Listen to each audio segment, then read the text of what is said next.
Oh, we are feeling bloody muscularly brilliant this week, aren't we? Yes, guys, welcome back to another video. Welcome to the 3 More Points podcast that you can find on Spotify with the link in the description. But of course, we are predominantly on YouTube. And I, of course, am joined today with none other than the big dog, Josh Aveste. Mate, what a wonderful weekend. You joined me yesterday for the watch along too, which a lot of people seem to love and enjoy.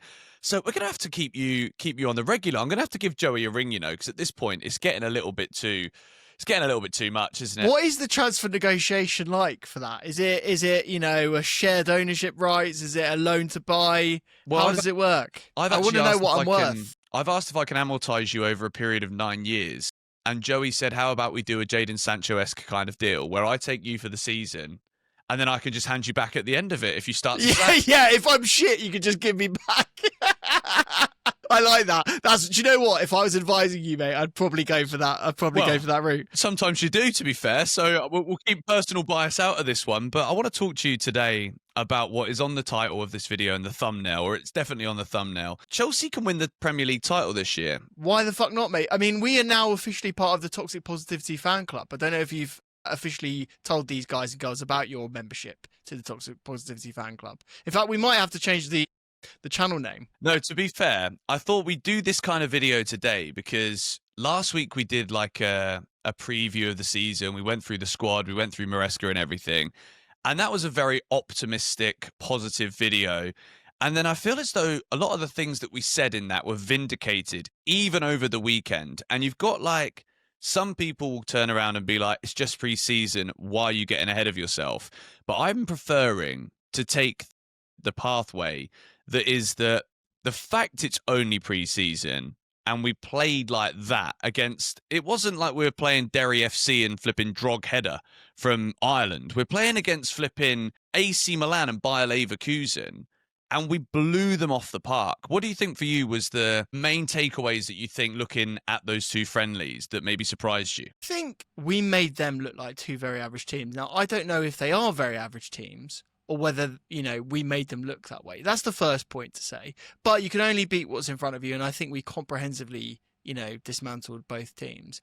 I think what we're learning now is that Enzo Maresca is going to take the momentum that we had from the Club World Cup and implement that straight into the Premier League. I think what I was most worried about was whether we were going to have the fitness to be able to contend with teams that had a 6 or 7 week preseason.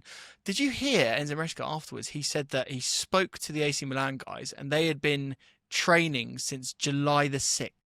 So that was literally at the start of the knockouts or midway through the knockouts that Chelsea were in the World Cup. That's mad. It is mad. And this is the thing, like, I think everyone would be relatively sensible to think that with, 3 weeks off, we wouldn't be in match fitness. There'd be a lot of boys that weren't ready to go and play in the Premier League. Because the step beyond like being like fit, which all of these boys are, both in terms of their looks and in terms of their general fitness. Here he goes. Yeah, exactly. Both those things. And being ready for the Premier League against, these elite teams is a different level. But I do think, having watched that game, the 2 games, I think we look sharp. I think we look ready to go. I more than anything, which I couldn't believe, and I think perhaps this is my biggest takeaway, is there's relationships there, isn't there? There's connections between players that I just didn't think we would have. João Pedro comes in from a beach on holiday and looks like he's got a link up with Cole Palmer that's been forged over 5 years. I just don't understand it. I think when you've got a player like Palmer, and I think Estêvão immediately to the naked eye fits in this category, but I think João Pedro does as well. Certain players have got this level of telepathy when it comes to the ability that they actually have as footballers when they are then playing with other players of a similar ilk, nature, with that instinctiveness that comes from knowing exactly where your teammate's going to be. I think that's the main thing that we've seen develop under Enzo Maresca particularly. We know that he is a manager that loves the idea of this positional play. If you're there, then I'm there, and vice versa, and goodness knows how many pronouns next to me and you. But flipping, Chelsea have the players here that know those roles. And I think when players are signing for Chelsea now, they have been chosen with this idea that it's not going to take another season of learning. It's not going to be another well, guess what? This is still a new project. This is still early days. You're going to come in. We're going to tell you this is what we're going to do. You're going to watch videos of Marco Correa, and Yoel Hato comes in and does the same thing. Dario Asugo has probably watched a bloody shit ton of Caicedo, and it's like, right, when you come on, that's what you're going to do. Positionally, the most exciting thing about that attack was the fluidity between Pedro, Estêvão, Palmer. And I want to talk about Estêvão again, because yesterday I kind of feel like he went under my radar a little bit, because obviously the first friendly was like, that was Estêvão day. We had him announced a couple of days before. He scored that goal. But then yesterday, even doing the watch along, I was like, he wins the penalty, which was a sensational ball across the face of goal by Liam Delap. Also, by the way, brilliant. And that's what strikers can do sometimes. Sometimes a striker is actually the best crosser of a ball because he knows exactly where he would want it to go. But the movement of his body there to win that penalty, excellent. What did you make of him yesterday? And do you think he's staking a claim to start? It's amazing how much a guy can progress from being a wonder kid into a starting 11 player. I don't think anyone would necessarily begrudge you for saying now that he could be the starting right winger. I think there's a debate to have. I don't hear a lot of people discussing this, that really the Gittins performance, while was electric in the first game, the way that he beat players, the way that he, even did that pass back, which was a cutback, which I thought was really impressive. In the AC Milan game, I don't think he was as brilliant as he was in the first game. And I was worried about, I don't know, is he going to be ready for the Premier League? Is he going to be able to compete at that level? And so I'm thinking now, is there a discussion to be had to say, play Estêvão, play him on the right-hand side, put Pedro Neto on the left, allow Gittins to adapt to the Premier League. Garnacho isn't coming in for a while. Xavi Simons, big question mark.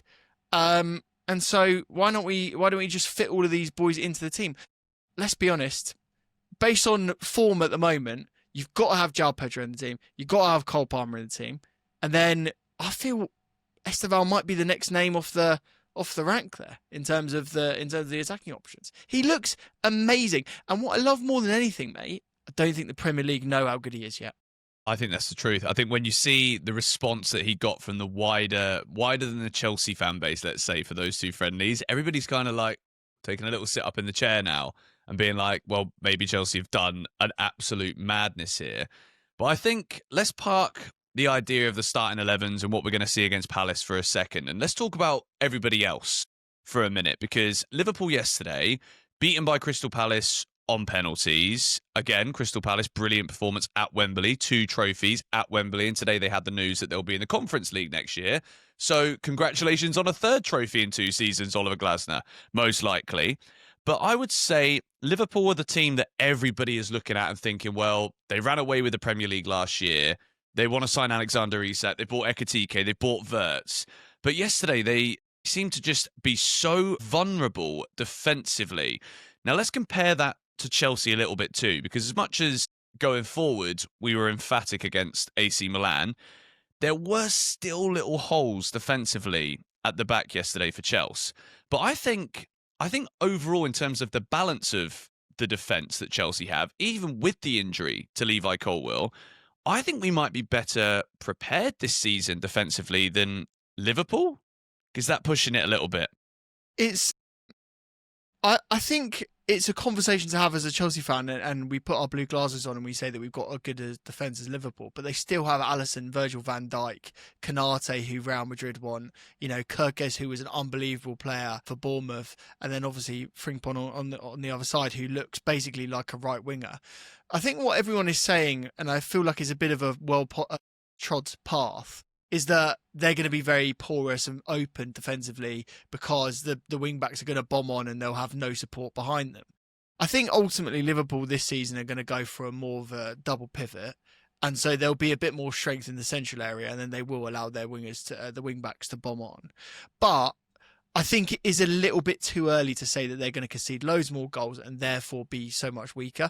And the other side of that coin is that they're going to score probably a lot more goals. They're probably going to score more goals than they scored last season with the amount that they have in attack, let alone if they sign Alexander Isak. I mean, I don't even want to think about how good their attack will be. So I think the most logical prediction for the Premier League is to put them as, another winner, another Premier League title. It would make the most sense, wouldn't it? there are other teams up there, mate. There are other teams up there. Like, this is why I'm thinking about Chelsea, because I've been getting the old notebook out today, and it's Monday, and we always get the GBFC notebook out. I always show it to people just so that they believe and know that it's true. It's real. It is real. yeah, I was he just doodles in that notebook. Like, if you actually saw the pages, you'd be fucking terrified. Have you seen that kid in Superbad? It's very similar to that. You can't read my handwriting. I can. That's the thing that matters, all right? But I was getting to the top 5, and then it all gets a little bit difficult. But I would say mainly the top 4. Man City looks like they're going to be strengthening. McAtee could be going to Nottingham Forest. Grealish is going to Everton on loan. And now they're apparently in for Rodrigo. And some sources say they're in for Xavi Simons today, which we're not going to air that until the morning. But let's consider Man City are going to be up there again. The team that worry me the most is Arsenal, I'm afraid, because Liverpool, I think they will concede goals, and I think there'll be games where that attack doesn't click because there's so many new names. I think Arsenal are now such an oiled machine, and I know that they've not really won anything, and I think Oliver Glasner has won as many trophies as Arteta has in a year. So we're just going to throw that one in there to remind people of the truth. But when it comes to Arsenal, I cannot help but think that Victor Gyökeres does solve a vast majority of their problems. So when I'm thinking about Chelsea, can we win the Premier League title? I'm looking at everyone else and I'm thinking, how many points are they going to accrue? How many points are they going to drop? And I think Liverpool might drop points randomly, but I think Arsenal will be the consistent team. And I think that's what Chelsea need to be this season. We need to beat all of the teams that aren't in the top 4 home and away.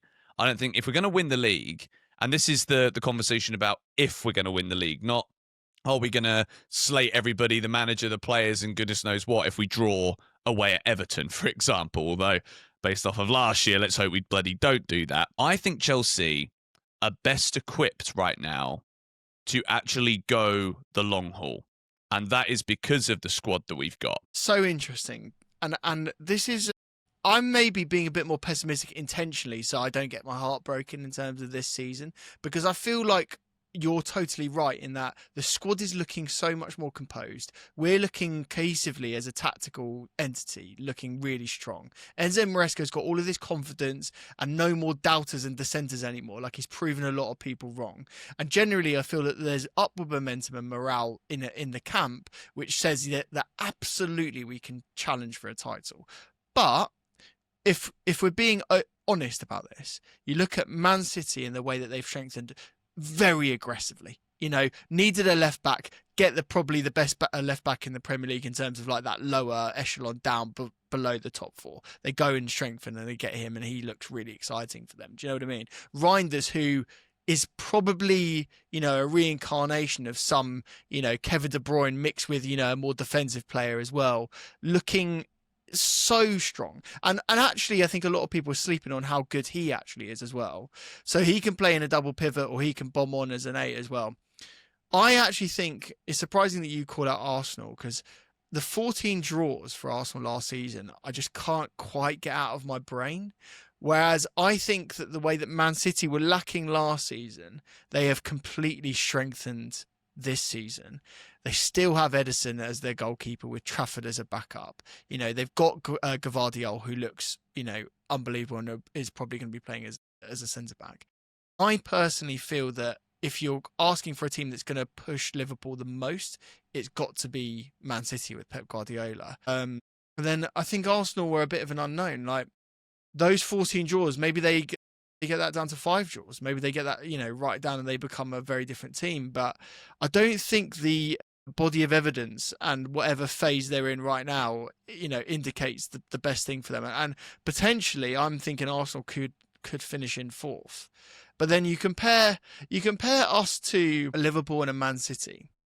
And while Liverpool have changed their team, they are further along in their, you know, their journey, aren't they? Like, you look at Virgil van Dijk coming towards the end of his playing career at Liverpool. Same with Mo Salah. But they've been there, done that, won everything, and are also stalwarts and leaders. Do you know what I mean? Like, I think there's some X factor there. You look at Man City, again, they've gone through that transition, but I still think they've got more of a background in sort of like elite level that we We just haven't had the time to be able to get there yet. So I think if we're thinking logically, those two for me are the ones that I'm most worried about.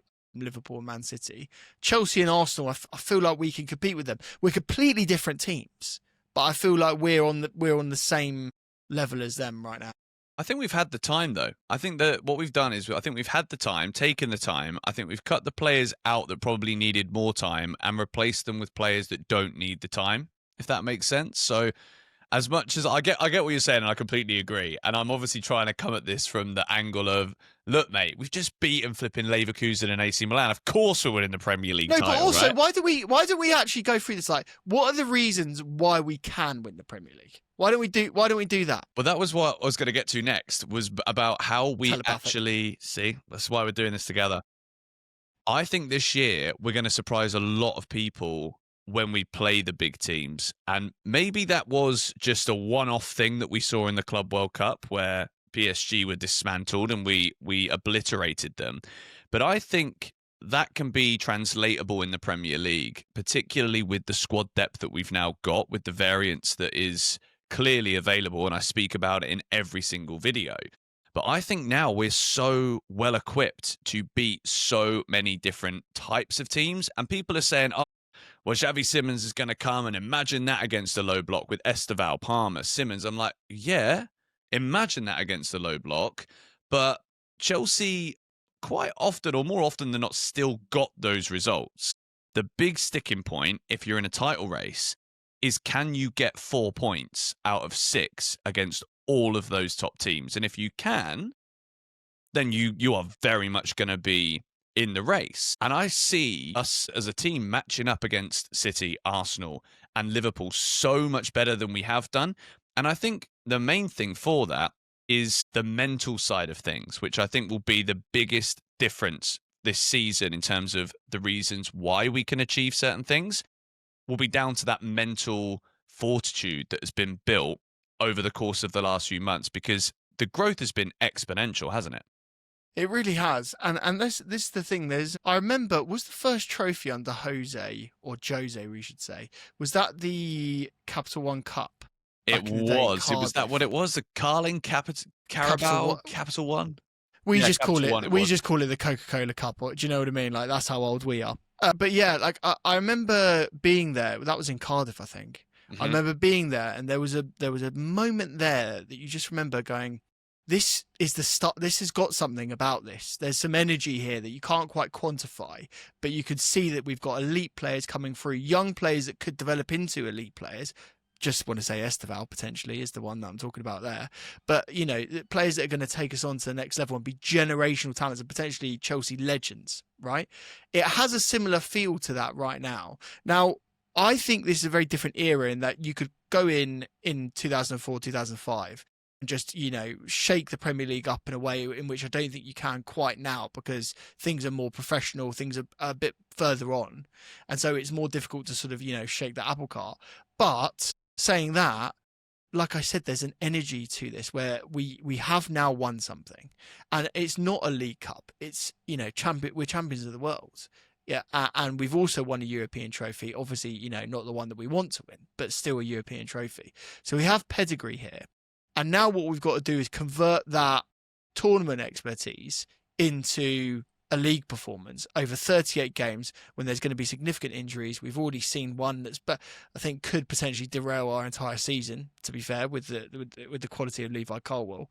But saying that, you've got leaders that will potentially be on the bench. You've got players that wouldn't have even got a sniff in Joshua Champong, who will come in and have a lot of pressure on him, but also has the techers to be able to deal with that. So I do think that winning that Club World Cup was transformative.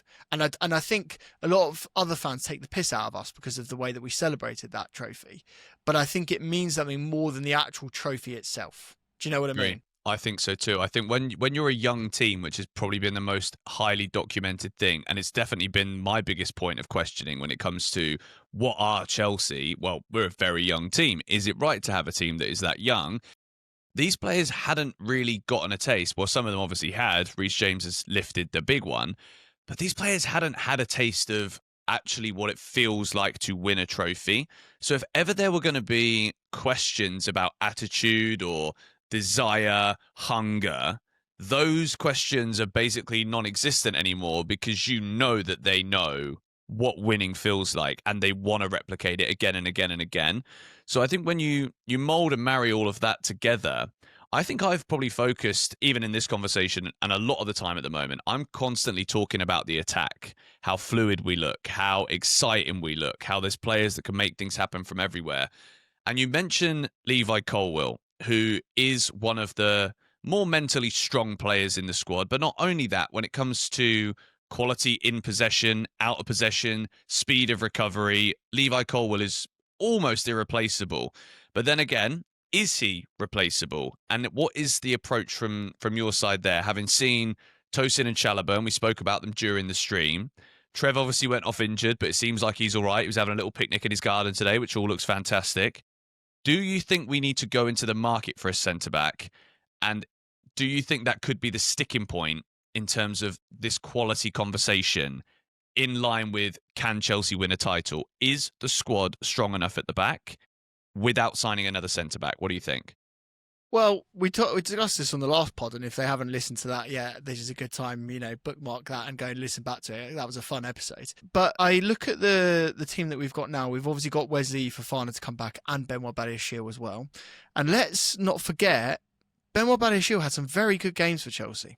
He really did look solid.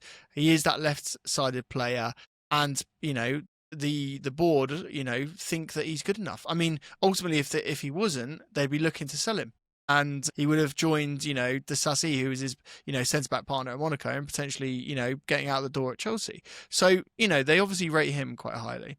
In terms of the group, I think what we are missing, and I've said this before, but I think it's pertinent, is that we don't have that Thiago Silva level of player.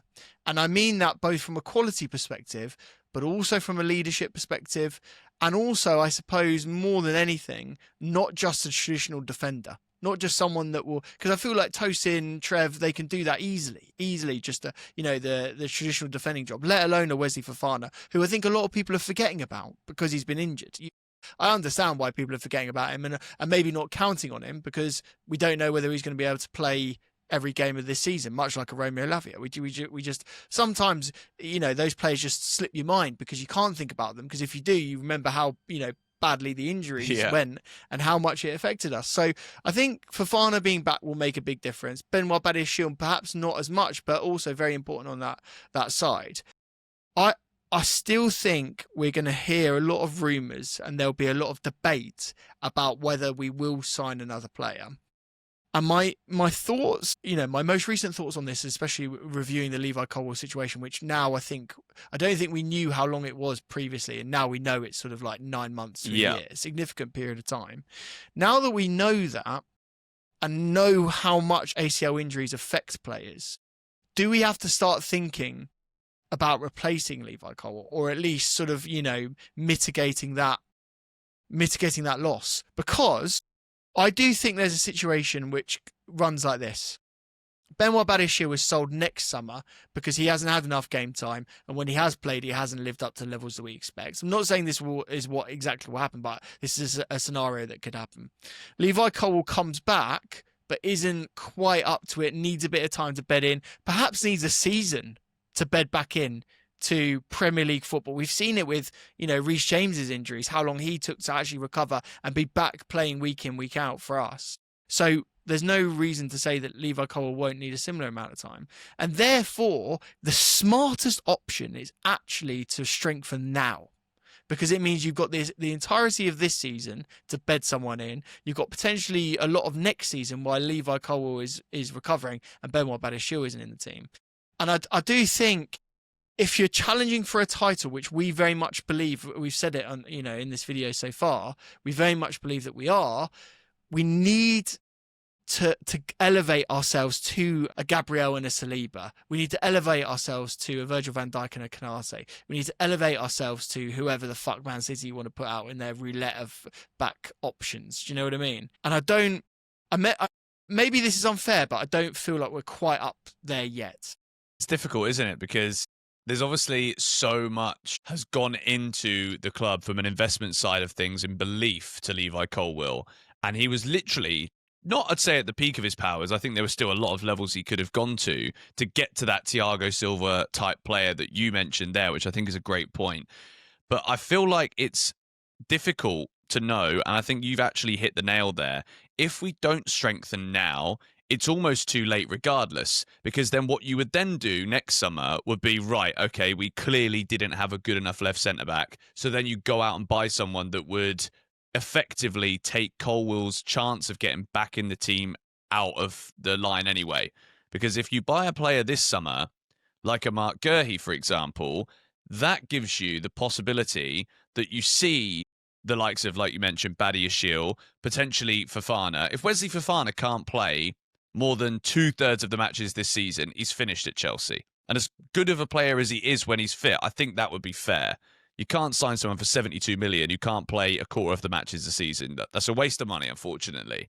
And again, I don't like saying that because you never wish an injury upon anybody, but we've got to be brutal. And I think that is the conversation we're having here. If you want to win a Premier League title, I don't know if what I've got in the defence right now, I'm confident can win me that title. I think we can definitely compete. I think we have got good enough players there to be solid. But I think when you mention Gabriel, Saliba, Konate, Van Dijk, can Tosin get to those levels? Maybe. Don't know. At Jampong, maybe. Don't know. And I think Chelsea have answered so many of these maybe dunnos this summer, and it would just be a nightmare for the window to end, and then, God forbid, something would have happened to another one of those centre-backs that is delivering on a high level week in, week out, and we didn't address it. So I think it's, at the moment, we're seeing a lot of talk about players having to leave before Chelsea can actually bring players in, and that is specifically in relation to Simons and Garnacho, with Nkunku and Jackson leaving. But there was talks, and again, I don't know how much of this we should believe, that if Chelsea were to bring in another centre-back, they'd also have to sell a defender. And obviously, we're trying to sell Renato Vega. We're trying to sell Disasi. But do you think we're actually going to get good enough money for those players? And if so, should we just reinvest that money back into the defence? I mean, that money is going into a pot that we have no idea from a PSR perspective where it's going. Do you know what I mean? Like what we can afford and what we can't afford. I think that's so murky, we'll never truly understand.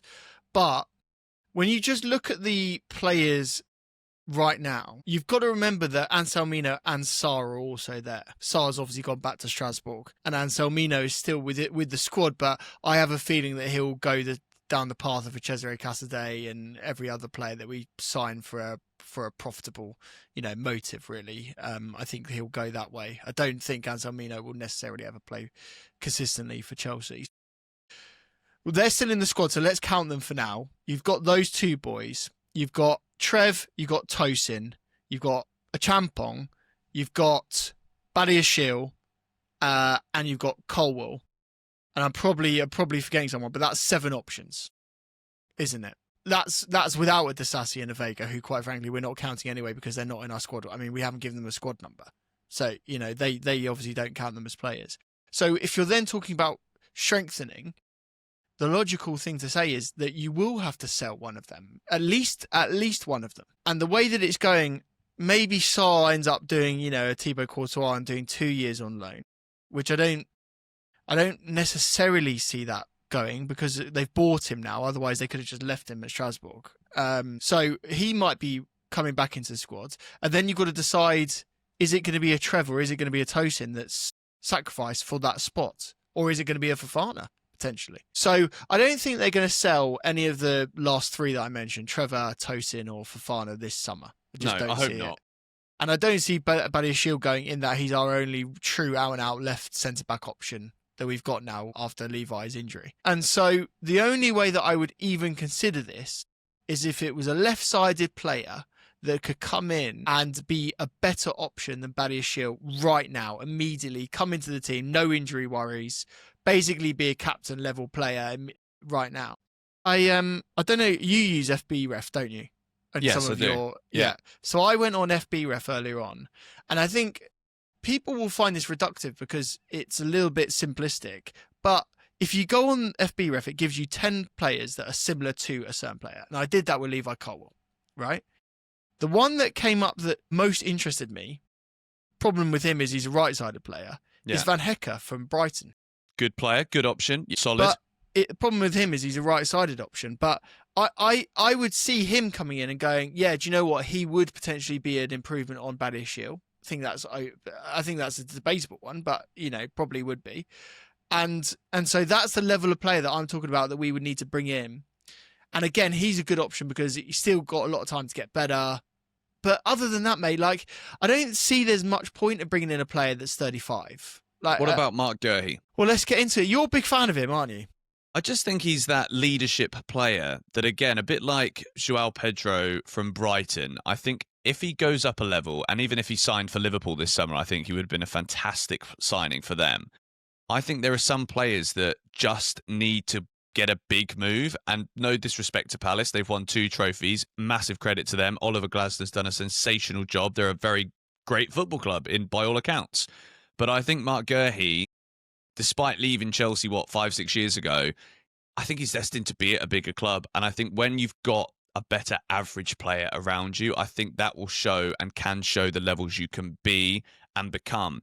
And I think Gurhey's got it in him to be a top player that can play Champions League football on a Wednesday, show up and be a captain even if he's not got the armband again on Saturday. Do you know what I mean? Like John Terry used to do so often for us. Not saying that he's going to be as good as John Terry, but I think that is the big sticking point. And there's one man we haven't mentioned here. And after yesterday in particular, I find it crazy to think that we're sat there slating Mike Maignan in the AC Milan goal. And Robert Sanchez, again yesterday, I didn't really talk about this in the post-match review, but his distribution was excellent. His quick decision-making was excellent. I feel as though someone's just gone and switched something in Robert Sanchez's brain, and all of a sudden he's just on it. And I think, again, there's a lot to be said, and we spoke about this before too, about how the players in front of Sanchez now have this faith and trust in him when he's behind them, because he's not let them down for a while. So I think at the moment, the confidence is just breathing through this squad. And at the minute, I wouldn't say after what I saw yesterday, I'd be putting Mike Maignan in over Rob Sanchez, which I know that is Benson flip-flop merchant 101. But it's what? You expect me to just die on that hill? No, I'm still alive, mate. This is the thing, though, that the directors of football get so much stick, yeah? But actually, they went, do you know what? If he's available, we'll have a chat. But the thing is we've got a valuation, and we're not going to go above that. So, AC Milan, if you're open to selling him, he's not going to sign another contract, so you're going to lose him for free. What are you going to do? Are you going to do business with us, or are you not going to do business with us? And I respect that they stuck their ground, because ultimately, I think they have looked at the performances of Robert Sanchez, and I think much like the manager, I think they've seen that there is something there, and he is a decent player. And I think more than anything, what they've realised is, and what they feel, is that Mike Penders is the next one off the conveyor belt. And it would be stupid to block that pathway, bearing in mind how good they think he is. Everything that I've heard from the club is that they feel that Mike Penders is going to be a world-class goalkeeper, and that every team in Europe wanted to buy him for that reason. Yeah. And if that's the case, then you go, why not keep Robert Sanchez, who's performing very well, his form is absolutely fine, keep him for another season. And then next summer, we have to have a decision to make to go, how well did Penders play at Strasbourg? Was he Petrovic level? Was he level above Petrovic? Can he play in European football? Does he worry about, the confidence of, having to play out from the back, which I think is a big thing. And Racine at Strasbourg will be playing that way. And if he can, then we've got to think, is Penders the number one and, Jorgensen the number two? And then Sanchez has to go. Yeah, Rob Sanchez won't want to be a number two. I think he's done enough even in the most recent times to not be a number two, whether that's at Chelsea or anywhere for that matter. But I guess that's the next question then. Do you have the faith and trust and confidence over a 38-game season? Because even last year, to be fair, if because we can now, the season's finished. Yes, Sanchez made lots of errors leading to goals, but I can remember a lot of times where he made outrageously good saves too that probably won just as many points as we lost. So if that now evens itself out, which in a goalkeeping case, evening itself out means you stop making the errors, but you keep saving the flipping ball. I can't actually I can't sit here and look down the lens of the camera and then look at you on the screen. And I can't say that I still have some concerns about that. But I'm not fully in the boat of, Sanchez is my title winning goalkeeper. Yeah, I'm sorry. I want to be. And that's why I keep praising him week on week on week. And he's got credit in the bank now. And like this savings account is getting higher and higher. But I can't. I can still see it. What it is, George, is you've got this new girlfriend, right? You know, nothing against Georgie. By the way. Nothing against Georgie. Yeah. No, but you've got this, you know, let's go back to when George was an 18-year-old, you know, lad at the time, you know, player. And he has this new girlfriend. He brings her around to meet his mates for the first time. And she's great. You know, she has a wonderful time, but she just does something that pisses you off a little bit. And you're like, I didn't like that. I didn't like what she did there. And then she does it again at the next time. And you're like, oh, I'm not sure. But then for the next 6 months, she's brilliant. You know, she's great. You get on really well. You've had a great time. You've gone on a holiday together. You know, you've had a wonderful time. But you've got those doubts in the back of your mind to go, God, what happens if she does this again? That is what has happened with Robert Sanchez. We've been burnt too many times, mate. So the thing is, you've got to remember the good times. You've got to remember the good times. That's it. That's exactly what any person in any toxic relationship has ever said. She was lovely about 16 years ago. Bloody hell. I feel... If that's no, but it's the most recent time that's good. It's the most recent time that's good. That's it. That's a good point. And look, at this point in time, right, I think if I was to make 2 points right now, that would be the most likely reasons why we fall short of a title race, okay? This season, I would be delighted to be in the conversation with 5 games to go. That's what I want. That would be a huge upgrade on last season because we weren't anywhere near it from February. So this year, I want to be within 5 games from the end of the season and still in with a shot of winning the league. The 2 things, and again, please shoot me in 7 months' time when I look like an idiot because I really want to get this wrong. The 2 things that worry me the most are Sanchez goes into old Sanchez habits and maybe the centre-backs just weren't at that title-winning level. So, do you know when we're going to know, mate? On October the 4th. We will know. Specifically, what's happening then? We will know if Chelsea are in a title race. Let me have a look on October the 4th. What's happening? You want me to tell you? Tell me. Chelsea are at home against Liverpool. Yeah. So I think let's be honest. The first run of games that we've got, and to remind people that are watching, I think this is important. Palace at home, West Ham away, Fulham at home, Brentford away, Man United away, Brighton at home, and then the aforementioned game against Liverpool. I think we could easily go on a run there where we get several very good results and we could be up, you know, close to the top of the league. If we then get a result against Liverpool, you know, spirited draw or victory, then there will be a lot of people saying that the title race is on, you know. So I think that will be the benchmark. Do you know what? I think we've done a great job today of entertaining the conversation because at the moment it's a bit taboo. And again, I think we've caveated that very well. I think it's a difficult conversation to have because you're going to have those that are like, no, don't, just let us be. Just enjoy it for what it is. But then you've also got to set expectations. And I've set mine here. I want to be in the title race with 5 games left in the Premier League season. I want to be coming here to GBFC with no nails on my fingers, not because I've got bad habits, but because it would have been plausible to consider having any left because it's so nerve-wracking. That's what I want to see from Chelsea this season. Just be there all the way until the end. Get your 4 points out of 6 against your Liverpools, Arsenals, Man Cities, and do the business against everybody else.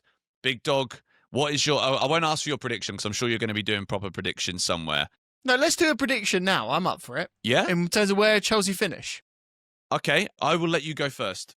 Okay, I reckon Chelsea, I think we are in a title race, and I think it might be a 3 or 4 way title race. I think we finish 3rd this season. I think we're going to finish 2nd. And that's what I've wrote so far on this piece of paper. And we've left it Okay, to the 41st are you going to minute. do the full Premier League predictions? I'm going to do the full Premier League predictions on more GBFC because Okay, nice, smart. that is obviously a channel that we're going to be taking some time on this season. It's been a bit of a quiet summer because obviously Chelsea have been signing everyone and they're flipping dog again.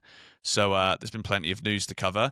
Big Dog, where can we find you? Let us know. All of those links for the description because they will be there. Where can we find you? Josh Aveste for football, Joey and Josh for true crime, and a couple of rookies for F1. There you go. And he's a criminal, but he's not a rookie at that, I can assure you. So make sure you go and check those links in the description. If you guys did enjoy this episode, be sure to smash to pieces that like button, which I know you've already done, but just reminding you here at the end. And subscribe if you are new. Come on, you Blues. Beautiful.